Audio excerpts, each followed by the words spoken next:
Legend of the Great Sage. Chapter 426. Hei, jangan berpikir kamu bisa membodohiku hanya karena kamu terlihat sangat dalam. Li Qingshan tercengang. Dia mengulurkan tangan dan melewati tubuh Oxen.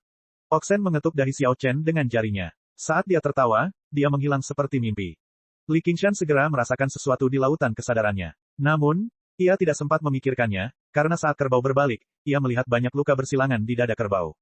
Li Qingshan tiba-tiba mengerti mengapa kerbau tidak berbalik. Dia tidak bisa menahan perasaan tersesat. Saat ini, Xiao Chen tidak dapat memperkirakan kekuatan Oxen. Siapa yang bisa melukainya begitu parah? Juga, siapa yang memotong tanduk sapi itu? Kenapa kamu tidak memberitahuku? Karena biarpun kamu memberitahuku, itu tidak ada gunanya. N kecil memegang tangan tubuh Li Qingshan sebelumnya dan bertanya dengan prihatin. Li Qingshan mendongak. Tatapannya seolah menembus bumi, kabut, awan, dan langit, hingga ke 9 surga.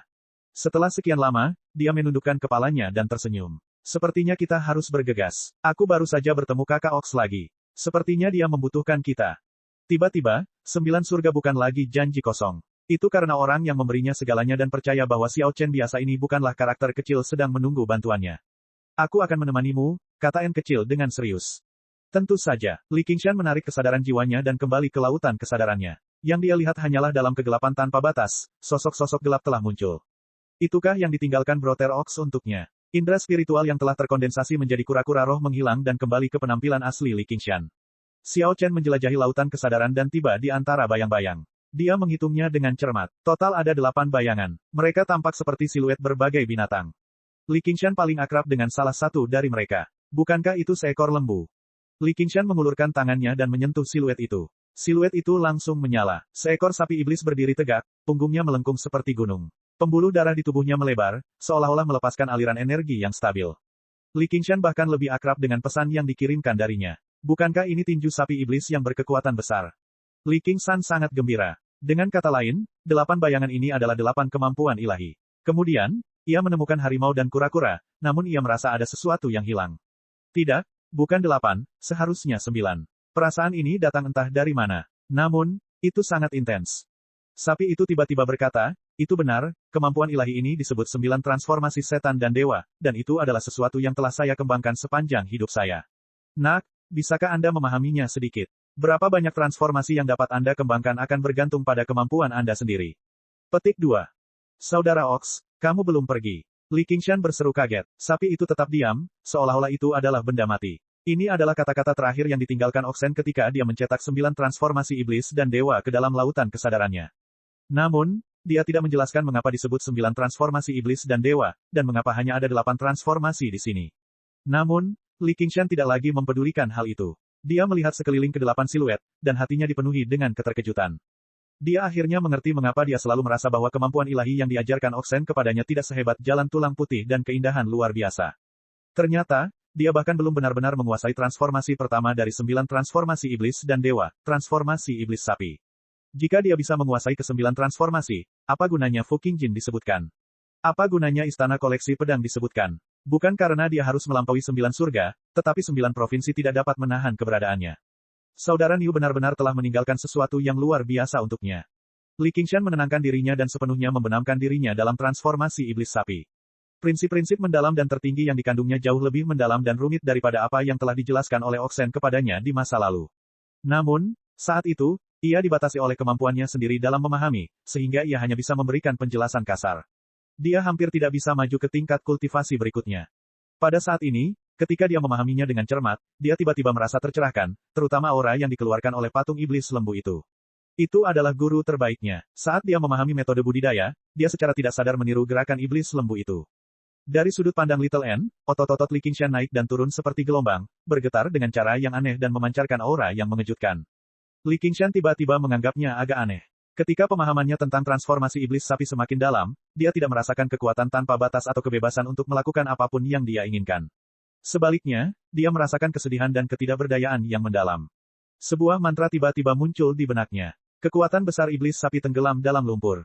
Ketika Li Qingshan melihat patung sapi iblis itu lagi, dia langsung merasakan bahwa itu sangat berbeda. Itu masih merupakan iblis lembu yang gigih dengan kekuatan tak terbatas. Sekarang ia terjebak di dalam lumpur, ia memiliki kekuatan yang tak terbatas tetapi tidak dapat menggunakannya. Semuanya sia-sia, seperti seorang pahlawan di ujung jalannya, seorang tiran yang meremas-remas tangannya. Li Qingshan menggelengkan kepalanya dan menyentuh siluet harimau yang mengepakkan sayapnya di samping tangan kanannya. Seekor harimau ganas yang mengaum ke langit seakan melompat keluar dari kegelapan. Aura mengerikan dan niat membunuh melonjak ke langit. Ini mengejutkan Li Qingshan, dan kemudian dia sangat gembira. Ini adalah transformasi kedua dari 9 transformasi iblis dan dewa, transformasi iblis harimau. Ia suka berkelahi, suka membunuh, dan bisa menghancurkan dunia. Bahkan batu kuat, yang dikenal sebagai batu pembantaian, seperti permainan anak-anak di depan setan harimau ini. Li Qingshan segera menemukan bahwa Tiger Demon Transformation yang diberikan saudara lembu kepadanya bahkan lebih buruk lagi. Dia pada dasarnya sengaja mengabaikan bagian-bagian penting tertentu. Sebagai iblis pembantai, iblis harimau seharusnya lebih kuat. Namun, ketika Li Qingshan memfokuskan pikirannya dan memahami alam di dalamnya, niat membunuh yang heboh segera menguasai pikirannya. Dia sebenarnya merasakan keinginan untuk membunuh segala sesuatu di dunia. Tiba-tiba mantra lain muncul. Iblis harimau menempa tulang, hati yang hiruk-pikuk. Li Qingshan menggunakan metode penindasan laut penyuruh dengan tergesa-gesa dan menekan niat membunuh yang tiba-tiba. Dia tiba-tiba dipenuhi keringat dingin. Dia tahu bahwa jika saudara sapi mengajarinya sesuai dengan versi aslinya sejak awal, dia pasti sudah menjadi orang gila yang haus darah. Ketika dia melihat patung iblis harimau itu lagi, pemandangannya benar-benar berbeda. Matanya dipenuhi dengan niat membunuh berwarna merah darah, seperti orang gila. Li Qingshan sedikit mengernyit. Karena dikenal sebagai 9 transformasi iblis dan dewa, keduanya adalah jalur iblis. Penyuruh pada dasarnya adalah dewa. Dia dengan santai menempelkan tangannya ke siluet penyuruh, dan penyuruh muncul. Cahaya 5 warna bersinar cemerlang seperti sutra. Di punggungnya, terdapat prasasti yang saling bersilangan, terus-menerus menampilkan perubahan keberuntungan dan kemalangan. Itu adalah kebalikan dari aura setan harimau dan setan lembu. Itu suci dan mulia, bijaksana dan tenang. Meskipun ia juga seekor binatang, ia tidak dapat digambarkan sebagai Dasmon, apalagi iblis. Sebaliknya, itu adalah dewa dunia lain. Li Qingshan memahami keinginan di dalam dirinya dan segera merasa hati fananya telah menjadi kosong. Daripada menghabiskan seluruh kekuatannya dan bertarung tanpa henti melawan orang lain, lebih baik dia hanya duduk di sana dan mengamati perubahan nasib. Qingshan, Gunung San. Petik 2. Ketika Li Qingshan memahami transformasi iblis sapi dan menjadi sedih, N kecil tidak khawatir. Ketika Li Qingshan memahami transformasi setan harimau dan dipenuhi dengan niat membunuh, N kecil hanya menunjukkan kekhawatiran. Namun saat ini, ekspresi Li Qingshan tenang dan tentram, damai dan jauh. Namun, ekspresi Xiao An berubah drastis. Dia dengan cepat maju dan menggelengkan bahunya. Dia bergegas dan menggelengkan bahunya, memanggil namanya. Li Qingshan membuka matanya. Tatapannya setenang air. Beberapa emosi dan nafsunya telah memudar. Dia begitu jelas hingga terasa dingin. Ketika dia melihat wajah Little N dengan jelas, dia perlahan-lahan mengembangkan emosi yang kuat, seperti dia melemparkan beberapa ember cat ke dalam genangan air yang jernih. Li Qingshan mengusap kepalanya dan menggelengkan kepalanya sambil tersenyum pahit. Awalnya, dia mengira dia akan sedikit lebih aman setelah memahami transformasi penyuruh, jadi dia santai dan menjadi ceroboh. Dia tidak pernah berpikir bahwa para dewa akan menyesatkannya lebih dari para iblis. Tiba-tiba, dia mengerti bahwa meskipun penyuruh telah menekan iblis sapi dan iblis harimau selama bertahun-tahun, ia tidak pernah mampu membersihkan sifat iblis yang tak ada habisnya di dalam diri mereka. Jika dia hanya berlatih transformasi penyuruh, kepribadiannya pasti akan berubah secara drastis. Dia akan menjadi seorang kultivator sejati dengan hati yang murni dan sedikit keinginan. Justru karena konflik antara dewa dan iblis itulah dia berhasil mempertahankan kemanusiaannya sekarang, memungkinkan dia untuk tetap menjadi Li Qingshan yang sama. Mantra ketiga juga muncul di kepalanya. Untuk kali ini, itu adalah hal yang menguntungkan. Penyuruh menekan lautan, pertanda baik dan buruk.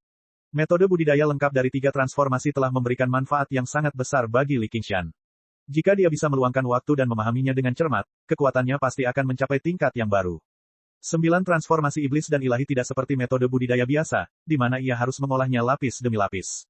Sebaliknya, dia harus melewatinya. Setiap transformasi terhubung satu sama lain secara detail. Li Qingshan segera berpikir, dengan kata lain, bisakah saya mempelajari transformasi keempat? Karena saudara sapi telah memilih untuk memberi saya metode kultivasi ini pada saat seperti ini, itu seharusnya tidak menjadi masalah. Li Qingshan mengangkat tangannya sebelum menurunkannya lagi. Transformasi keempat adalah transformasi ilahi. Jika dia secara tidak sengaja memilih transformasi iblis, transformasi penyuruh tidak akan mampu menekan Daemon Ki-nya, dan pikirannya mungkin akan terpengaruh secara permanen. Setelah mempertimbangkan 5 bayangan yang tersisa untuk sementara waktu, tatapan Li Qingshan tertuju pada salah satu bayangan penyuruh. Menurut perintah, ini seharusnya yang terjadi setelah transformasi penyuruh. Bayangan itu adalah seekor burung besar yang mengepakkan sayapnya dan menyeret ekornya yang panjang saat ia terbang ke angkasa. Posturnya anggun, meski hanya berupa siluet hitam, namun memberikan kesan megah dan megah. Li Qingshan tidak lagi ragu-ragu. Dia meletakkan tangannya di atasnya, dan tangisan yang jelas terdengar di lautan kesadarannya. Itu megah, megah, dan anggun. Li Qingshan telah mendengar banyak alat musik dan lagu yang tak terhitung jumlahnya sebelumnya, tetapi tidak ada satupun yang bisa menandingi seruan ini. Itu seperti sebuah simfoni besar, menyatukan nada-nada yang paling megah. Phoenix. Li Qingshan menatap burung Phoenix yang menjulang tinggi untuk waktu yang sangat lama. Sungguh luar biasa dan mulia. Sekilas terlihat seperti bola api. Burung Phoenix adalah pemimpin dari semua burung, raja dari semua burung. Bahkan di antara orang biasa, itu adalah burung dewa yang bergemuruh seperti guntur. Legenda mengatakan bahwa ia memiliki 5 kebajikan yaitu kebajikan, kebenaran, kesopanan, kebijaksanaan, dan dapat dipercaya. Ia tidak akan bertengger kecuali pohon payung Cina, dan ia tidak akan minum kecuali jika ada embun pagi. Setiap kali ia mati, tubuhnya akan terbakar, dan ia akan terlahir kembali dari abu. Itu akan mendapatkan sosok yang lebih cantik dan kekuatan hidup yang lebih kuat. Itu dikenal sebagai Nirwana Phoenix. Siklus ini berulang hingga mencapai kehidupan abadi. Meskipun umur penyuruh terbatas, burung Phoenix benar-benar burung abadi. Burung Phoenix itu berputar dan perlahan mendarat di bahu Li Qingshan. Baru pada saat itulah Li Qingshan menyadari bahwa bayangan lainnya telah menghilang. Mungkin karena dia sudah menentukan pilihannya. Burung Phoenix mematuk dengan lembut dengan paruhnya yang berwarna merah terang, dan sejumlah besar informasi disuntikkan ke dalam tubuh Li Qingshan. Itu adalah transformasi Phoenix, juga dikenal sebagai Sutra Phoenix Nirvana. Chapter 427. Li Qingshan membelai bulu burung Phoenix dengan lembut. Burung Phoenix itu tidak terlalu besar, tapi tidak tahu malu. Bulu ekornya yang panjang menjuntai ke bawah dengan anggun, memberinya rasa martabat dan kebangsawanan yang tak terlukiskan. Mantra kitab suci Nirvana burung Phoenix memasuki pikiran Li Qingshan. Pada saat yang sama, dia memahami arti sebenarnya. Hati burung Phoenix yang mulia dan murnilah yang menghargai bulunya. Itu berbeda dengan keadaan pikiran tenang penyuruh. Itu seperti orang bijak kuno.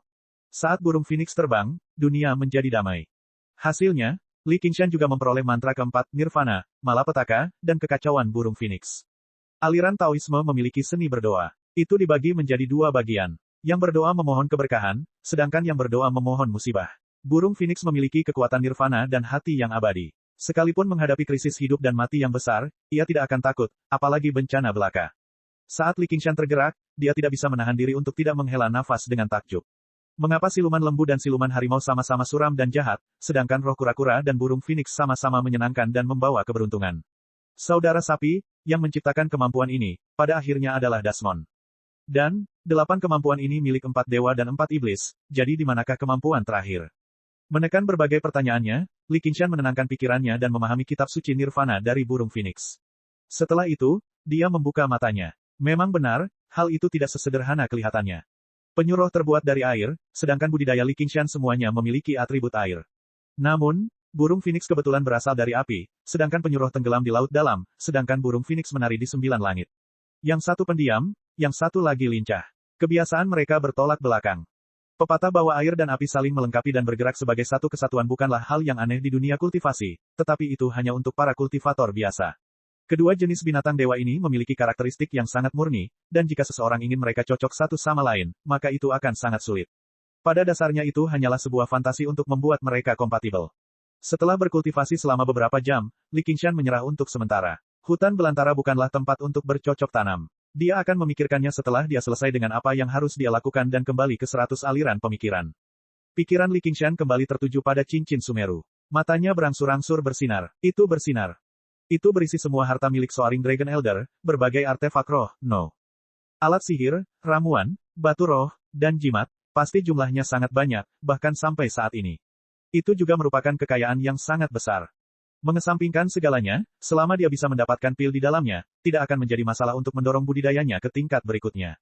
Li Qingshan dan Little N saling memandang dan menyuntikkan energi spiritual ke dalamnya. Saat mereka menyelidikinya dengan indera ilahi mereka, cincin Sumeru terbuka dengan keras, memperlihatkan ruang yang sangat luas. Itu mempesona dan berkilau dengan cahaya spiritual. Sebelum Li Qingshan bisa melihat lebih dekat, seberkas cahaya keemasan melesat ke arahnya. Pedang naga melonjak. Li Qingshan memiliki kesan yang sangat mendalam terhadap pedang ini. Badan pedang itu seperti tubuh naga, dan gagangnya seperti kepala naga, tertutup rapat sisik emas.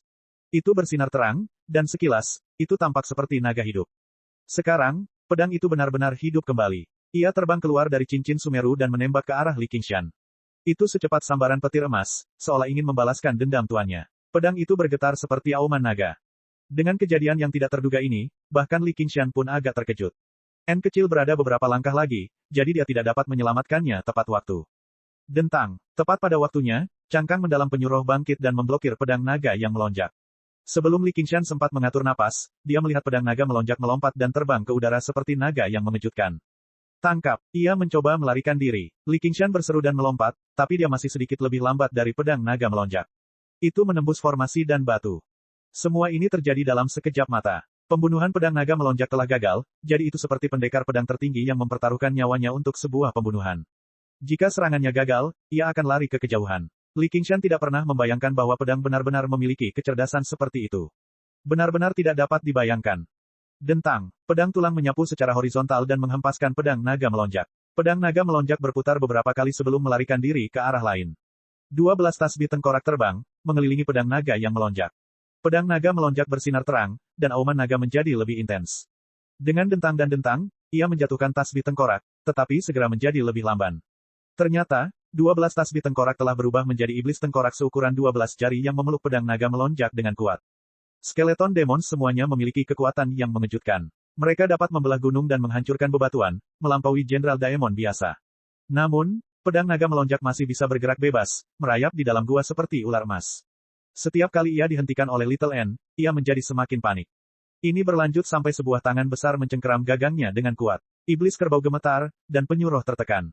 Pedang naga melonjak mengeluarkan tangisan panjang dan sedih sebelum dikirim kembali ke cincin Sumeru dan disegel. Li Qingshan menghela nafas lega, tapi dia tiba-tiba merasakan sedikit kegelisahan. Sebuah gunung tunggal menembus awan, seperti pulau tunggal di lautan awan. Di bawahnya, tidak ada satu inci pun tanah yang terhubung ke tanah. Ia hanya melayang di udara, menyendiri dan bangga. Ini adalah puncak koleksi pedang yang terkenal di istana koleksi pedang. Tebing gunung ditutupi pedang, entah tertelan karat atau terjerat tanaman merambat. Mereka tampak biasa saja dan biasa-biasa saja. Gunung ini menyembunyikan semua ketajaman mereka, diam-diam menunggu tuan berikutnya. Di hutan pedang, ada banyak alur seperti sarung yang tertinggal karena pedang telah terhunus. Saat pedang naga melonjak terbang keluar dari cincin Sumeru, puncak koleksi pedang sepertinya merespons. Salah satu alur tiba-tiba bersinar dengan cahaya yang menyilaukan, menyebarkan awan seolah-olah seorang ibu menyerukan kembalinya putranya. Setiap pedang akan secara otomatis kembali ke puncak koleksi pedang setelah tuan baru mereka meninggal. Namun, meski cahayanya menyebar, pedang naga melonjak masih belum kembali. Seluruh istana koleksi pedang merasa khawatir. Di puncak utama istana koleksi pedang, seorang pria parubaya melambaikan tangannya dan berkata, "Undang tetua peramal." Wajah pria parubaya itu kuno, dan rambut panjangnya menutupi bahunya. Di depannya ada peta yang mencakup 9 provinsi. Dia menggambar garis tak terlihat di peta dengan tatapannya. Jika seseorang membandingkannya, mereka akan menemukan bahwa sudut garisnya persis sama dengan garis cahaya dari puncak koleksi pedang. Dengan beberapa kali batuk, seorang lelaki tua berjubah putih dan berambut putih masuk ke istana dengan pedang aneh di tangannya. Dia tampak seperti berada di ambang kehancuran, seolah embusan angin bisa menerbangkannya.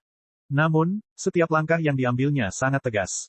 "Salam, Tuan Istana." Ketika pria parubaya itu melihat penampilan tetua peramal, alisnya sedikit berkerut, karena tetua peramal tidak seperti ini beberapa tahun yang lalu. Untuk menemukan pembunuh tetua naga melonjak, dia telah memicu rahasia surgawi, namun dia telah menyentuh sesuatu dan mendapat serangan balasan dari rahasia surgawi. Dalam satu malam, rambut dan janggutnya memutih, dan dia jatuh pingsan selama 7 hari 7 malam. Ketika dia terbangun, satu-satunya hal yang dia katakan kepada pria parubaya itu dengan tenang adalah, "Tidak peduli apa itu bukanlah sesuatu yang dapat ditangani oleh siapapun di dunia ini. Saya menyarankan Anda untuk berhenti menyelidikinya untuk saat ini, Tuan Istana. Mungkin ada perubahan menjadi lebih baik di masa depan." "Apakah sekarang ada perubahan menjadi lebih baik?" Pria parubaya itu bertanya. Dentang, Penatua Peramal menghunus pedang ramalan, dan sikapnya berubah secara drastis. Matanya menjadi sedalam lautan, dan pedang ramalan terbelah menjadi hitam dan putih di sepanjang tulang punggungnya. 8 trigram di gagangnya berputar cepat, dan hitam dan putih bergabung menjadi kekacauan. Sesaat kemudian, pedang Tianji terbang dan ujung pedangnya mendarat dengan mantap di peta 9 provinsi, tepat di garis yang digambar oleh pria parubaya di dalam hatinya. Matanya tiba-tiba bersinar, dan seluruh istana tampak menjadi gelap. Atau Prefektur Clear River, Chapter 428.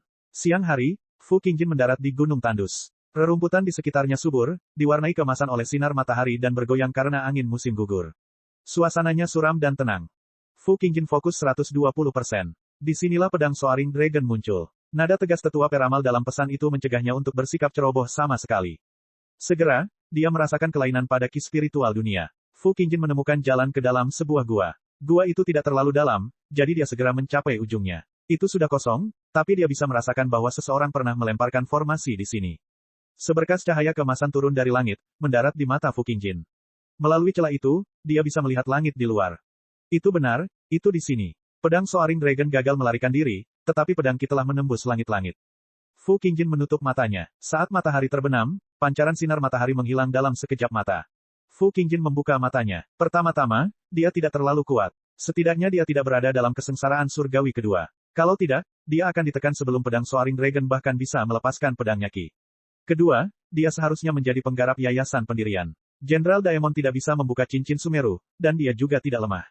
Terlebih lagi, kekuatannya tidak lemah. Kalau tidak akan mudah untuk menekan pedang naga yang melonjak. Satu-satunya masalah adalah, apakah dia mendapatkan cincin Sumeru secara kebetulan, atau apakah dia ada hubungannya dengan kematian tetua naga melonjak.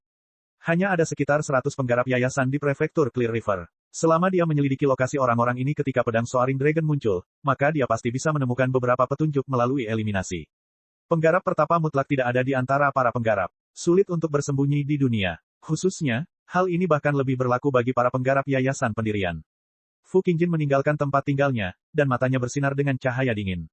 Dia harus mengambil cincin Sumeru dan pedang naga melonjak bagaimanapun caranya. Di tepi danau naga dan ular, alang-alang bergoyang. N kecil membuka tangannya, dan cincin Sumeru berkedip. Dia memikirkannya dan melemparkan cincin Sumeru ke mulutnya, menelannya sambil meneguk. Kamu sendirian. Saat ini, Qian Rongzi tiba di atas air dan melihat sekeliling. An mengangguk. Dia menyuruhmu datang mencariku. N mengangguk lagi. Apa itu? Qian Rongzi penasaran. Kumpulkan mayatnya. N kecil akhirnya berbicara. Dia mengeluarkan setumpuk batu roh. Ini hadiahnya. Jangan biarkan terlalu banyak orang mengetahuinya. Mengapa? Qian Rongzi berjongkok, menangkuk pipinya. N berhenti berbicara dan mengingat apa yang terjadi di dalam gua. Saat dia berpisah dengan Li Qingshan. Li Qingshan berkata, N kecil, sepertinya kamu tidak bisa membuka cincin Sumeru ini dengan santai untuk saat ini.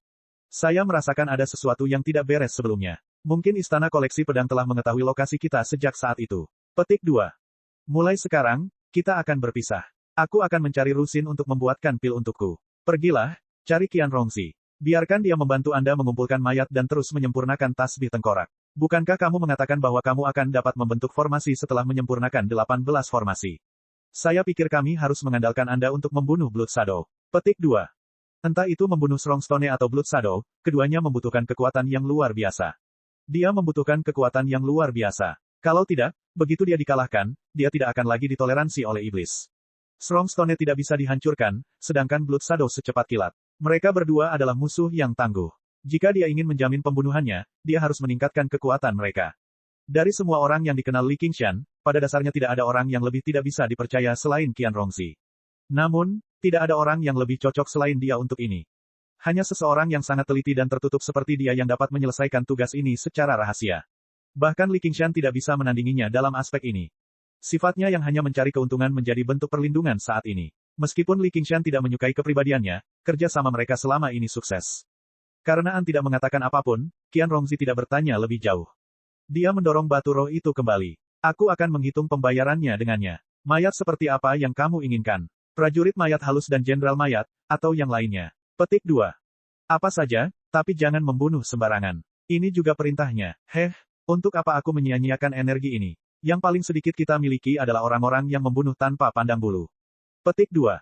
Aku akan membawamu ke tempat yang bagus. Qian Rongzi berkata sambil tersenyum. Dia tidak akan membiarkan aku pergi bersamamu. N kecil menundukkan kepalanya.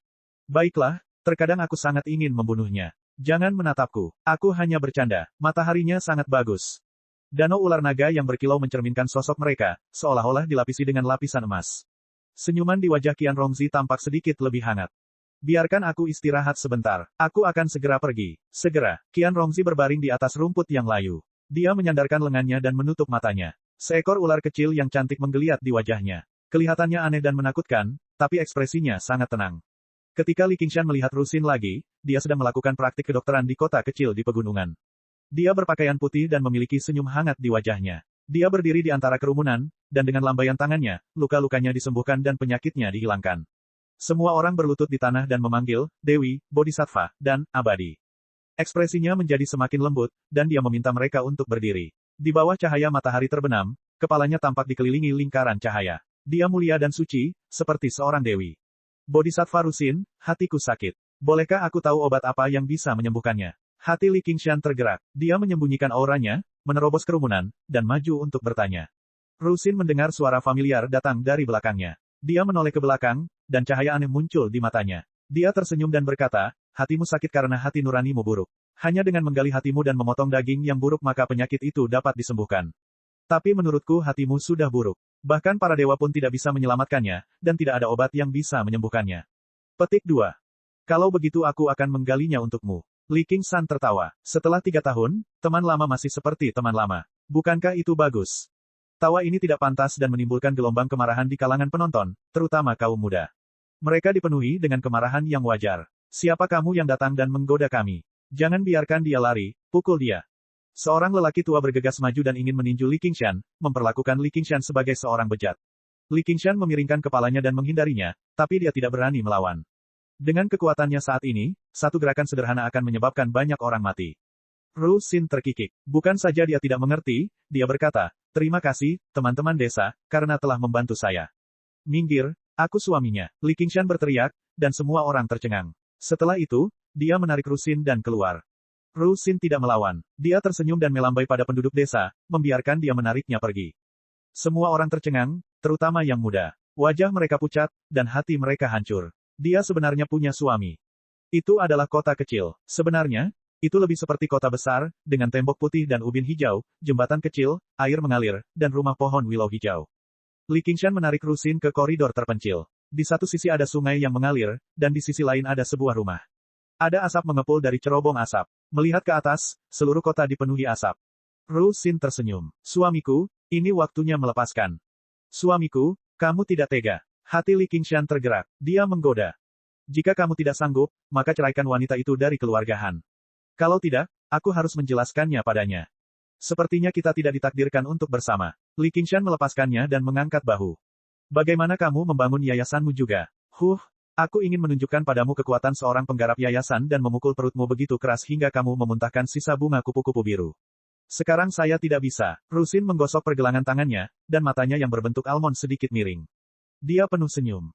Itulah yang kamu katakan. Aku sangat ingin melakukan itu. Bagaimana? Perasaan membangun fondasi tidaklah buruk, bukan? Anda harus berterima kasih kepada saya. Li Qingshan duduk di bangku di koridor tepi sungai. Sama di sini. Ru Xin duduk di sampingnya. Saya mendengar bahwa setelah Anda keluar dari pengasingan, Anda telah mempraktikkan pengobatan dan merawat manusia. Sejujurnya, saya memiliki rasa hormat yang sangat tinggi terhadap Anda. Saya baru saja menyelesaikan misi yang diberikan kepada saya oleh 100 aliran pemikiran. Ru Xin tersenyum tipis dan menjelaskan. Ternyata akibat perang tidak sesederhana setan membantai kota. Mayat-mayat itu terus menyebabkan wabah penyakit. Jika tidak ada murid medis yang bisa memperbaiki situasi ini, jumlah orang yang meninggal karena wabah mungkin tidak kurang dari jumlah orang yang meninggal karena setan. Tidak sesederhana itu. Sekarang para bandit mengamuk, banyak orang memanfaatkan kekacauan ini untuk membakar, membunuh, dan menjarah. Mereka bahkan lebih ganas daripada iblis. Aliran Konfusianisme dan aliran legalis sama-sama mengirimkan banyak murid untuk menjaga stabilitas berbagai daerah. Mereka mengambil risiko lebih besar daripada saya. Orang-orang sangat suka membunuh satu sama lain. Ru Xin menghela nafas sedikit, dan senyuman di wajahnya memudar. Kamu nampaknya sangat emosional. Li Qingshan mengamati Ru Xin dengan rasa ingin tahu. Dia melihat matanya mengembara, dan dia tidak tahu apa yang dipikirkannya. Saat itu, ketika 100 aliran pemikiran diserang oleh Sekte Teratai Putih, dan terdapat korban yang tak terhitung jumlahnya, dia tidak menunjukkan ekspresi seperti ini. Apakah kamu terpesona olehku? Cepat ceraikan istri keluarga Han. Ru Xin membelai rambutnya, dan senyumannya sama seperti sebelumnya. Aku tidak bercanda lagi. Apakah kamu masih punya waktu untuk meramu pil? Li Qingshan menjelaskan alasan kunjungannya. Saat Ru Xin sedang berpikir, seorang gadis kecil bertelanjang kaki dengan roti berlari mendekat dan memasukkan sebuah apel ke tangan Ru Xin. Kakak, aku memetik ini dari pegunungan. Terima kasih telah mengobati penyakit ayahku. Gadis baik, ini akan segera turun hujan. Cepat lari kembali. Biarkan ibumu mengumpulkan pakaiannya. Ru Xin tersenyum dan menepuk kepala gadis kecil itu. Lalu, dia menggigit apelnya. Gadis kecil itu menjawab dan lari. Dia berteriak dari jauh, hujan, ambil pakaiannya. Ru Xin meludahkan apel itu dan dengan santai melemparkannya ke belakang. Kenapa kamu membuangnya? Lagi pula itu adalah niat baik seseorang. Li Qingshan menangkap apel itu. Gigitan apelnya sangat rapi, dan mudah untuk membayangkan giginya. Tentu saja karena itu menjijikkan. Aku menyelamatkannya, dan aku menghargai kebaikannya. Aku juga sudah makan apelnya, jadi tidak perlu lagi mempersulit mulutku. Ru Xin tiba-tiba berkata nakal, tidak mungkin setelah melihatku menggigitnya, kamu ingin. Sebelum Ru Xin selesai berbicara, dia mendengar suara celepuk. Apel itu jatuh ke sungai dan terbawa arus. Li Qingshan bertepuk tangan dan berkata, bagaimana kamu tahu ini akan turun hujan? Saya ingat budidaya utama Anda adalah roh kayu, bukan? Meski banyak awan di langit, namun tetap cerah. Ia masih bisa merasakan perubahan uap air tersebut, sehingga ia tidak berani memastikan akan turun hujan. Saya baru saja mengatakan, apakah Anda ingin bertaruh pada pil sejati? Jika saya menang, kami akan berangkat. Saya telah membuka gua tempat tinggal baru, dan saya akan membawa Anda untuk melihatnya. Petik 2. Tidak bisakah aku bertaruh? Dalam sekejap, langit tertutup awan gelap dan hujan musim gugur turun deras.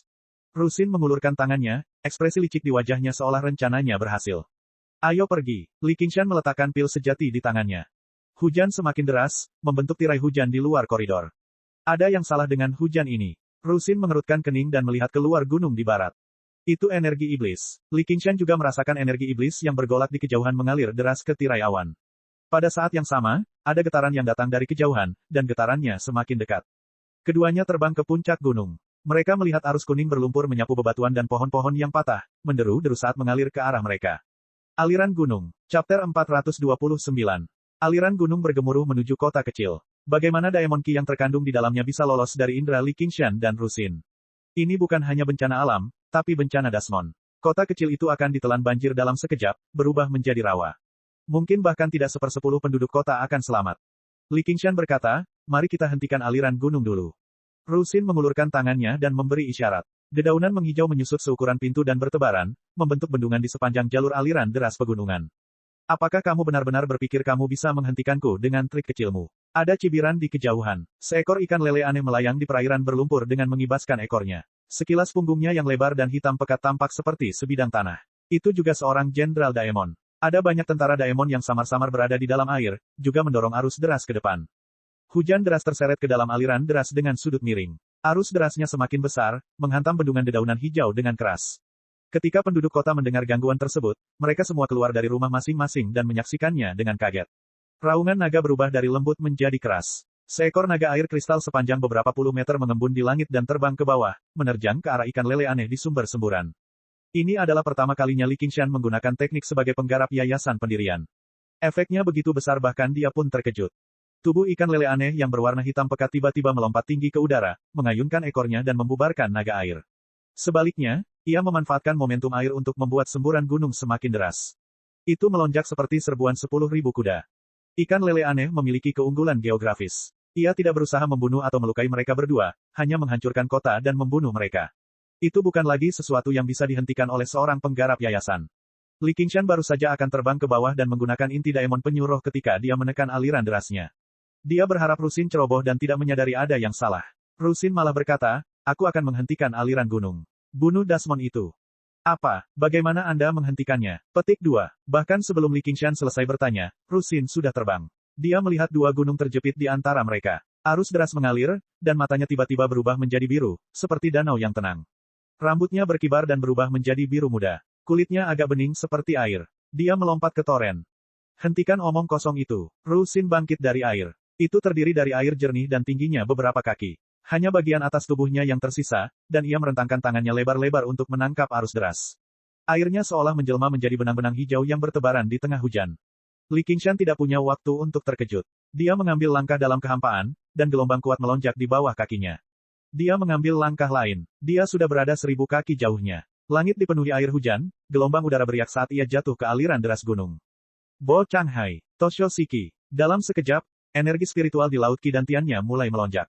Itu seperti gelombang pasang lautan yang melonjak tanpa henti, dan membawa aura mengesankan yang tak terhentikan yang seolah-olah seluruh dunia adalah sama. Ini adalah kekuatan seni lautan tanpa batas yang belum benar-benar dikembangkan oleh Li Qingshan. Awalnya, dia tidak bisa menggunakannya, tapi sekarang setelah dia menggunakannya, dia benar-benar merasa sangat senang. Tanpa berpikir panjang, dia menyerang dengan telapak tangannya. Bang! Ombak keruh terbelah, dan Jenderal Daemon ikan lele yang aneh merayap menjauh. Daemon dan monster udang lain yang menyertainya tidak seberuntung itu. Mereka tetap dikirim terbang meski dipisahkan oleh air, sekarat karena kekerasan. Li Qingshan terjun ke dalam arus deras, dan yang menyambutnya adalah mulut ikan lele aneh yang besar dan bertaring, menelannya dalam sekali teguk. Ikan lele aneh itu tercengang. Awalnya ia ingin mengunyah Li Qingshan hingga berkeping-keping, namun Li Qingshan malah berinisiatif memasukkan perutnya. Kemudian, ia tertawa sinis. Cairan pencernaannya bisa rusak bahkan oleh logam. Tiba-tiba, rasa sakit yang luar biasa datang dari perutnya. Lele aneh itu sepertinya menjadi gila saat meronta-ronta di arus deras. Tidak hanya gagal mencerna Li Qingshan, tetapi juga dijungkir balikan oleh Li Qingshan. Tiba-tiba, sesosok tubuh keluar dari tubuhnya. Itu adalah Li Qingshan, dan di tangannya ada inti iblis yang memancarkan cahaya biru redup. Ia gemetar, tapi tidak bisa melepaskan diri. Ikan lele aneh itu tahu bahwa sayangnya ia telah bertemu lawan yang kuat, dan berteriak, aku akan mati bersamamu. Ia hendak mengaktifkan inti iblis untuk menghancurkan dirinya sendiri, tapi tiba-tiba, telapak tangan raksasa hitam pekat menekan kepalanya, meraihnya. Dengan diperas, benda itu dihancurkan menjadi bubur, dan secara acak dimasukkan ke dalam kantong 100 harta karunnya. Mata Li Qingshan menjadi merah. Dia melihat sekeliling dan membungkam bawahan yang tersisa satu persatu, mendapatkan 7 atau 8 inti daemon dan lebih dari selusin mayat. Dia menyimpan semuanya ke dalam kantong 100 harta karunnya. Di hilir, Rusin segera merasakan tekanan pada dirinya berkurang secara signifikan. Namun, bahkan tanpa kendali Daemon Ki, semburan gunung telah terbentuk. Ditambah dengan dukungan hujan, semburan gunung berubah menjadi dinding air setinggi beberapa meter dalam sekejap mata. Itu adalah pemandangan yang menakutkan. Rusin merasa sangat sulit untuk menggunakan kemampuan bawaan ini, dan secara bertahap berjuang untuk mempertahankannya. Water Rusin, yang dia buat juga menunjukkan tanda-tanda akan runtuh. Di kota pegunungan, masyarakat awam belum pernah melihat hal seperti ini sebelumnya. Semuanya menjadi pucat karena terkejut. Mereka semua berlutut di tanah, berdoa dengan khusyuk dan menangis minta tolong. Semuanya sepertinya tepat di telinganya. Dia tersenyum pahit pada dirinya sendiri.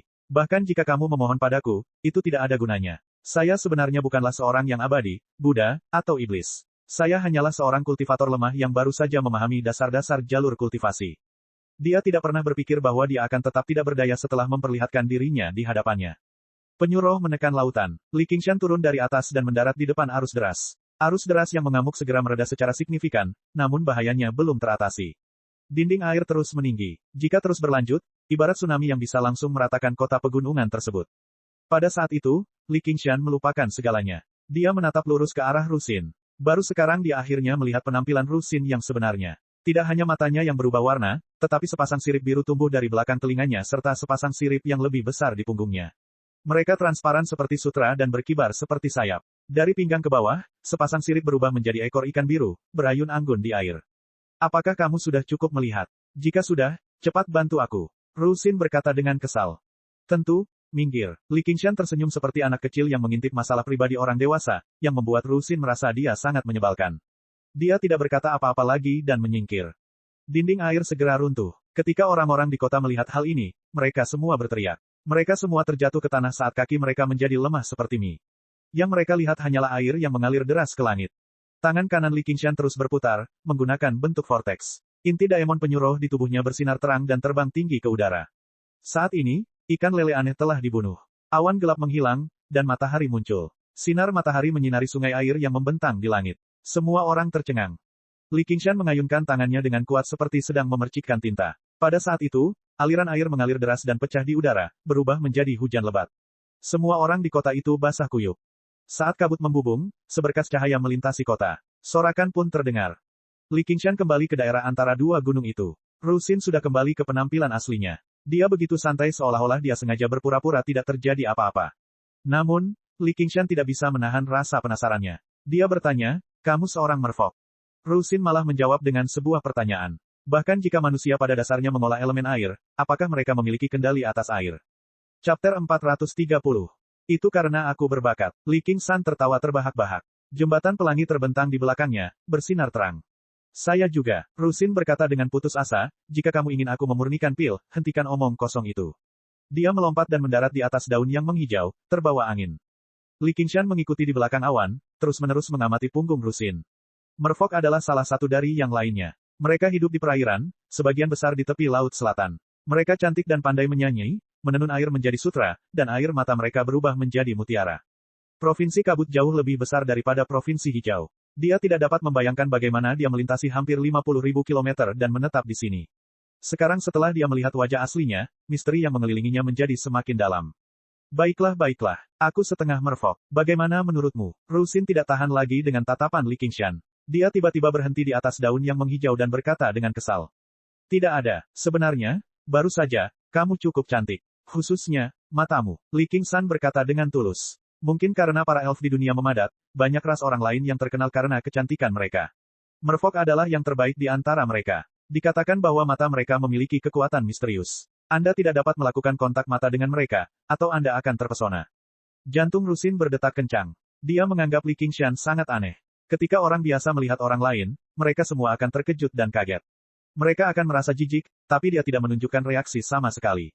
Sebaliknya, dia tampak lebih ramah terhadapnya. Kegugupannya mereda. Dia menunjuk matanya sambil tersenyum. Jika mataku dibuat menjadi mutiara giok kental, itu tak ternilai harganya. Li Qingshan terkejut. Dia tersenyum meremehkan. Dan di sini saya pikir itu adalah sesuatu yang mengesankan. Aku punya sesuatu pada diriku yang jauh lebih berharga daripada matamu. Petik 2. Rusin awalnya menyelidikinya, tapi dia tidak pernah berharap dia membandingkannya dengan sesuatu yang lebih berharga. Dia tidak tahu bagaimana harus bereaksi. Dia menjadi agak penasaran dengan apa yang dia bicarakan. Tiba-tiba, dia mendengus, mesum sekali, dan melepas artefaknya. Li Qingshan bingung. Saya sedang berbicara tentang inti Daemon. Apa yang kamu pikirkan? 150 km barat daya prefektur Clear River. Ada lusinan puncak gunung yang bergelombang, dan disebut pegunungan rantai. Meski tidak bisa dianggap sebagai surga, namun tetap kaya akan energi spiritual. Itu adalah tempat yang bagus untuk berkultivasi. Keduanya melewati kabut dan mendarat di tebing. Rusin melambaikan tangannya. Pemandangan di depannya berubah, dan pintu gua tempat tinggalnya menonjol. Dua kata besar tertulis di atasnya, Rusin. Li Qingshan tersenyum. Dia telah menuliskan namanya di pintu dengan begitu berani. Itu sangat cocok dengan gayanya. Tolong, rekan Daois Li. Rusin memberi isyarat dengan tangannya. Meja batu dan meja di dalam gua itu lengkap, bersih dan anggun, tanpa setitik pun debu. Hanya asapnya yang mengepul ke atas, menambah perasaan seperti dunia lain. Rusin berkata, saya tidak akan minum teh. Jika kamu tidak minum teh, saya tidak akan merepotkanmu. Kamu tidak akan minum teh, kan? Li Qingshan tersenyum. Ya, saat Rusin sedang menyiapkan teh, Li Qingshan tidak menahan diri sama sekali. Setelah melihat sekeliling ke dalam dan keluar, dia tiba-tiba mendengar suara dentingan dari ruang depan. Rusin berteriak, Li Qingshan, kemarilah dan minum teh. Li Qingshan kembali ke ruang depan, mengambil cangkir tehnya, dan menyesapnya. Dia berkata perlahan, meskipun tempat ini damai, bagaimana jika iblis jahat menyerang? Itu buruk. Formasinya akan bisa bertahan untuk sementara waktu. Sangat mudah juga untuk meminta bantuan dari 100 aliran pemikiran. Lagi pula, aku tidak terbuat dari kertas. Jangan bicarakan ini lagi. Cepat bawa sisa biru bunga kupu-kupu sudah berakhir. Dengan keahlianku saat ini, tidak perlu banyak usaha untuk menyempurnakan beberapa pil sejati. Rusin berkata dengan santai. Li Qingshan meletakkan cangkir tehnya dan membuka kantong 100 harta karunnya. Banyak kupu-kupu biru terbang keluar, tapi dia belum selesai. Dia terus mengeluarkan ramuan roh yang dia kumpulkan dari bawah tanah, satu persatu. Ginseng darah hitam 1000 tahun, benih astragalus 1000 tahun, Rusin tertegun. Dia mengeluarkan ramuan roh satu persatu untuk mengaguminya, matanya bersinar terang. Dia telah lama memurnikan pil dan telah melihat banyak jenis ramuan roh. Namun, ramuan roh ini berumur 1000 tahun atau 800 tahun. Semuanya sulit ditemukan di dunia ini. Namun, Li Qingshan mengeluarkannya seperti kubis. Untuk sesaat, dia kehilangan kata-kata. Baiklah, itu saja untuk saat ini. Rekan Daois Li, silakan minum teh. Rusin tersenyum lembut dan mengambil cangkir tehnya.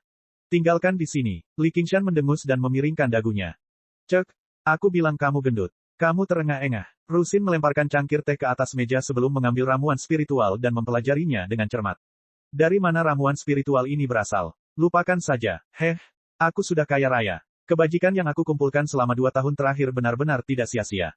Keduanya pergi ke ruang alkimia. Rusin mengeluarkan tungku resin kristal dan berbagai ramuan roh. Dia segera mulai memurnikan pil. Li Qingshan diam-diam mundur. Rusin menoleh ke belakang dan bertanya, mau kemana? Untuk membuka sebuah gua, Li Qingshan sudah lama berencana mendirikan sekolahnya sendiri. Ada terlalu banyak orang di akademi, jadi sangat merepotkan dia untuk berkultivasi. Khususnya, terlebih lagi jika menyangkut Daemon. Setelah melihat kediaman Rusin hari ini, dia mengambil keputusan. Kamu tidak akan mengawasiku kali ini. Saya terlalu sibuk. Saya tidak punya waktu. Jangan salahkan aku jika aku tidak mendapat cukup pil.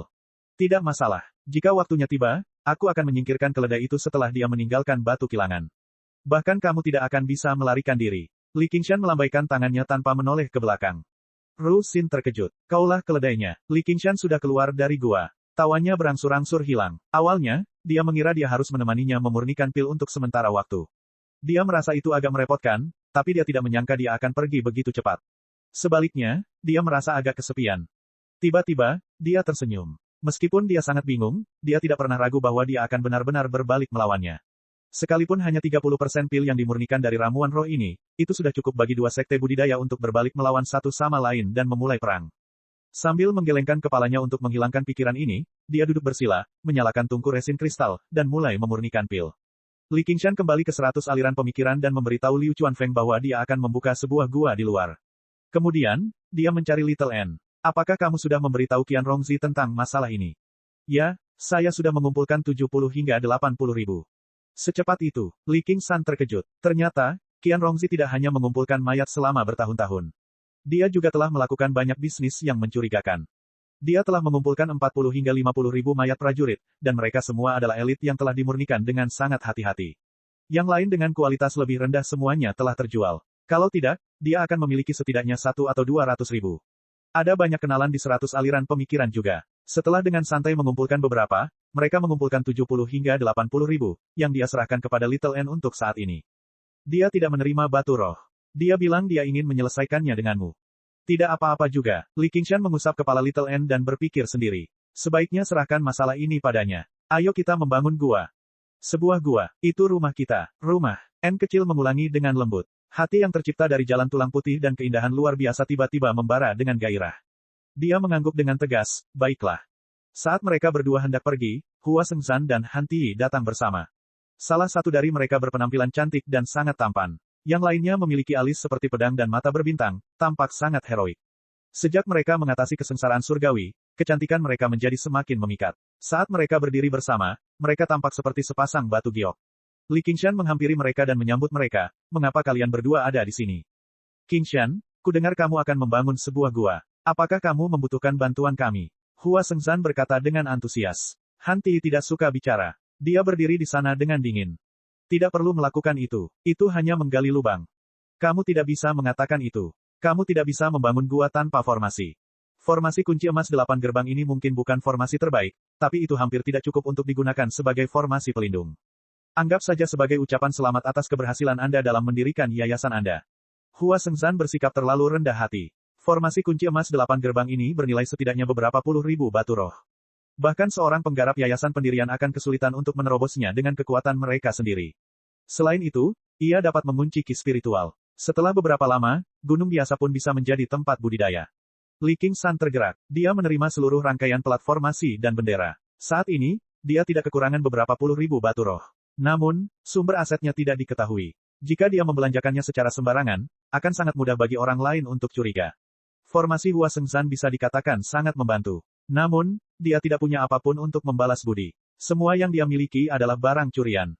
Tiba-tiba, dia memikirkan sesuatu dan mengeluarkan inti diamond yang baru saja dia peroleh dari ikan lele aneh yang dia peroleh dari kantong 100 harta karunnya. Tidak sopan jika tidak membalasnya. Ambillah ini. Tatapan Hua Sengzan dan Han Tiyi langsung tertuju. Hua Sengzan menerima inti diamond dan berkata dengan terkejut, ini adalah inti diamond Jenderal Diamond. Dari mana Anda mendapatkannya? Li Qingshan menceritakan semua yang telah terjadi padanya. Han Tiyi memandangnya, dan cahaya di matanya berkedip-kedip. Hua Sengzan berkata, aku juga pernah mendengar tentang Dasmon itu. Dasmon itu sudah membanjiri banyak kota besar dan kecil. Aku tidak pernah mengira Dasmon itu akan mati di tanganmu. Selain memberinya hadiah, dia juga datang untuk membujuk Li Qingshan agar tidak fokus pada kultivasi dan mengabaikan masalah 100 aliran pemikiran dan penjaga Hawkwolf. Dia tidak pernah berpikir dia akan membunuh Jenderal Diamond begitu dia mengambil tindakan. Apalagi yang ingin dikatakan. Bahkan jika dia berkultivasi terpencil selama sekitar 1 tahun lagi, tidak ada yang akan mengatakan apapun. Nilai inti diamond bahkan melampaui formasi kunci emas 8 gerbang miliknya. Dia mengutak-atiknya sebelum mengembalikan inti diamond ke Li Qingshan. Bukannya aku datang untuk membuat kesepakatan denganmu, jadi mengapa aku membutuhkan inti diamondmu? Jika kamu tidak membutuhkannya, aku bisa membelinya. Namun, kamu berspesialisasi dalam elemen air, dan inti diamond ini juga dari elemen air. Ini paling cocok untukmu, jadi ambillah. Li Qingshan sebenarnya sangat enggan berpisah dengannya. Karena Hua Sengzan mengatakan itu, dia hanya akan mengikuti arus dan mengambil inti diamond. Selama budidayanya meningkat, apakah dia masih perlu khawatir tidak memiliki kesempatan untuk membalas budi? Kakak ipar, mana hadiahmu? Li Qingshan menggoda. Benar saja, Han Tiyi merogoh kantong 100 harta karunnya. Dia sepertinya mengeluarkan sesuatu, tapi tidak ada apa-apa di tangannya. Li Qingshan menyipitkan matanya dan mengamatinya dengan cermat. Baru saja, dia bisa melihat bahwa itu adalah pedang hampir transparan yang panjangnya lebih dari 1 meter. Meskipun tidak memancarkan cahaya apapun, Li Qingshan dapat dengan jelas merasakan bahwa itu adalah artefak spiritual tingkat tertinggi. Hua Sengzan tersenyum. Pedang gaib air ilusi adalah salah satu harta karun Jenderal Han. Ketika kamu menggunakannya, baik kamu maupun pedang itu bisa menjadi tidak terlihat. Itu adalah artefak dewa untuk sembunyi-sembunyi dan pembunuhan. Pada dasarnya kamu mengakui King San sebagai menantumu. Ayahku tidak mengatakan itu, kata Han Tiyi. Hua Sengzan mengabaikannya. Dia bertanya, di mana Anda berencana membangun tempat tinggal Anda? Rantai pegunungan. Bukankah itu? Hua Sengzan berhenti berbicara dan menatap Han Tiyi. Han Ti hendak menyerahkan pedang air gaib ilusi kepada Li Qingshan ketika dia tiba-tiba mengepalkan tangannya dan ingin mengambilnya kembali. Li Qingshan meraih tangannya. Kakak ipar, bagaimana kamu bisa mengambil kembali sesuatu yang sudah kamu ambil? Ini adalah hadiah dari Gunung Tai Tua. Han Ti meronta, tapi dia tidak bisa menggerakkan tangannya sama sekali. Diam-diam dia terkejut. Kekuatan yang luar biasa. Li Qingshan tersenyum. Jangan main-main. Jangan lupa, kamu masih berhutang budi padaku. Datang dan dapatkanlah. Han Ti melayangkan pukulan. Dia sudah lama ingin berdebat dengan Li Qingshan lagi. Cek cek cek cek cek cek cek cek. Rakan-rakan kultivator sekalian, sebelum retret, sila terus berkultivasi untuk jurus subscribe, like, share dan komentar agar sekte ini terus berkembang pesat.